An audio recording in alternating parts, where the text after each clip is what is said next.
Hello everybody and welcome to another great episode of Hillbilly Wine 101. I was at the store the other day looking for some great wines, and I came across a beer and I thought, man, I want to try this. Living in the great state of Kentucky, where bourbon was invented, if you will, I thought I had to give this a shot. It is the and I bought it a couple days ago. Already I started seeing reviews pop up, so I thought, let me get this out and shoot it out before it gets old already. The Budweiser Copper Lager. It is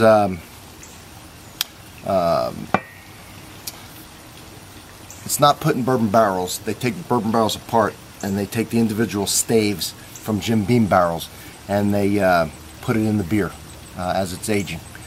I did some work for Jim Beam, and a long time ago my father did some work for Budweiser, so it's kind of cool. This is 6.2% ABV. And we're going to see what the barrel staves, Jim Beam bourbon barrel staves, do for it. But that would be an average review, and it'd be a pretty good one if I didn't add this to it. And here we've got Kentucky Bourbon Barrel Ale, aged in oak bourbon barrels. This is made in Lexington, Kentucky, and this son of a gun is 8.19% ABV. So this is going to be the battle. Alright. This was $1.99. Don't remember what this was. I'd say this is a good amount more in money than this. So let's see if it's worth it. We will crack open the Bud. Look at that nice dark copper color. Yeah. Look at that. Look at that head. Look at it. Wasn't the best pour in the world, was it? But it's pretty. It's a good looking copper color. A nice tan head. A lot of nice small little bubbles in there. And while that's going down, let's do the Kentucky Bourbon Barrel Ale.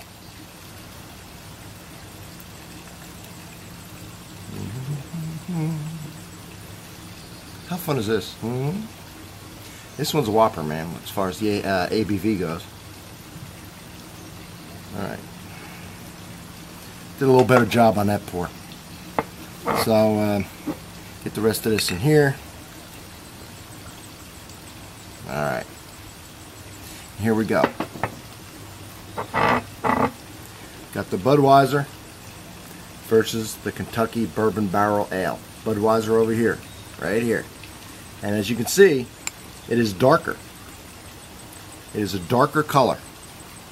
I don't know if that necessarily means anything, but it is a dark color. And we'll do that one first. Let's do that one first. Well, let's smell them both. And also the head on this one, on the Budweiser, is a little more tan. This is a little more white.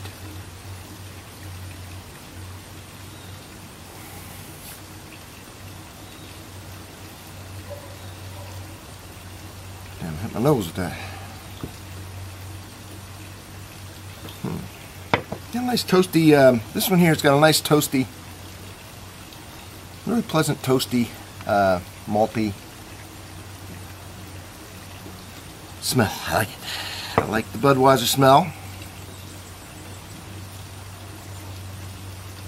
This one's a little stronger on the bourbon smell. Oh yeah, yeah. Definitely stronger on the oak and the bourbon here. Alright, let's give it a shot.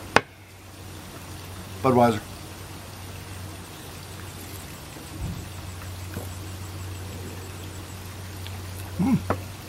It's good. That's good.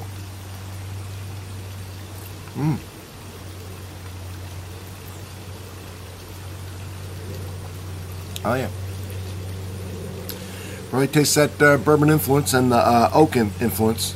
You know, if you're thinking of the usual light, fizzy, yellow Budweiser, this really has a nice richness to it.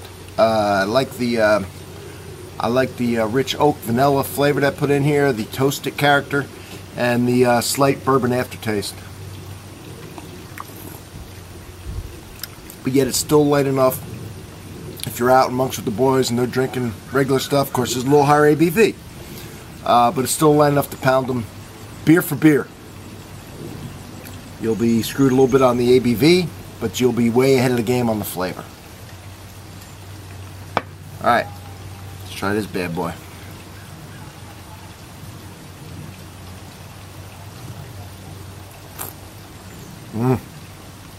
Alright. This one here tastes like a Boilermaker.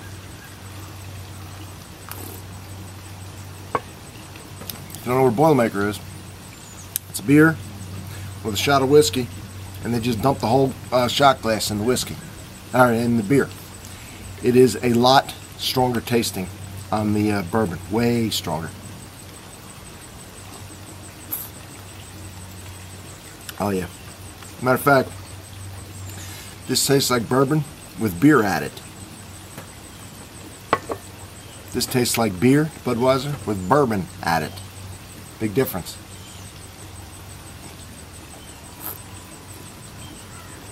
Big difference. This one here, there's no way you're drinking beer for beer. Not only is the ABV too much, but it's very strong.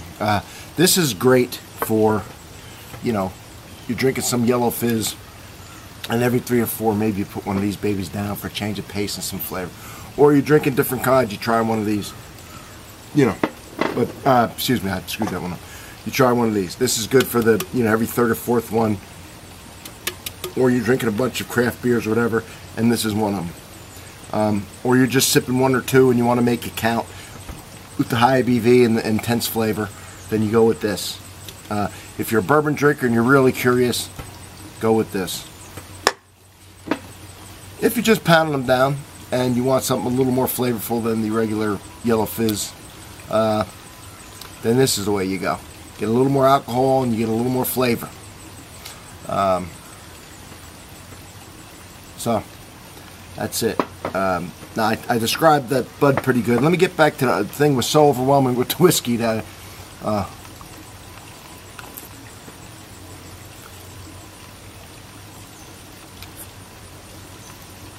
it really, and I don't know how long this has been in the barrel. I don't know how long the other one was in contact with the staves.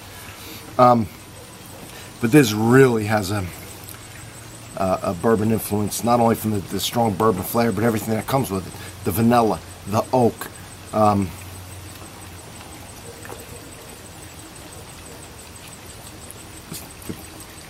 the sweetness from the bourbon. It's almost like a carbonated bourbon. I mean, it's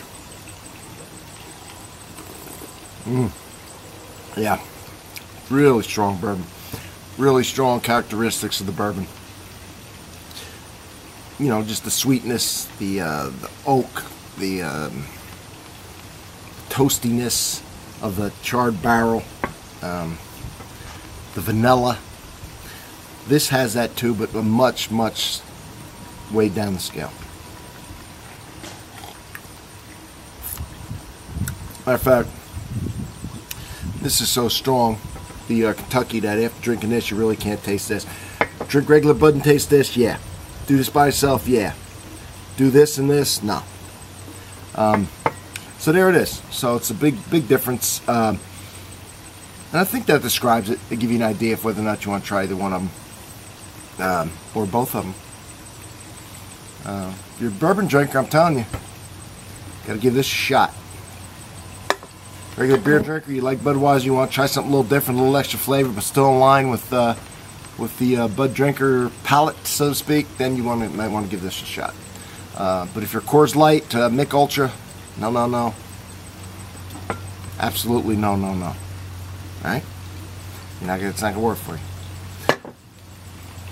So, I hope you enjoyed this comparison of these two bourbon giants from Hillbilly Wine 101. I'm going to put this out for you before it gets old faster than it can do it.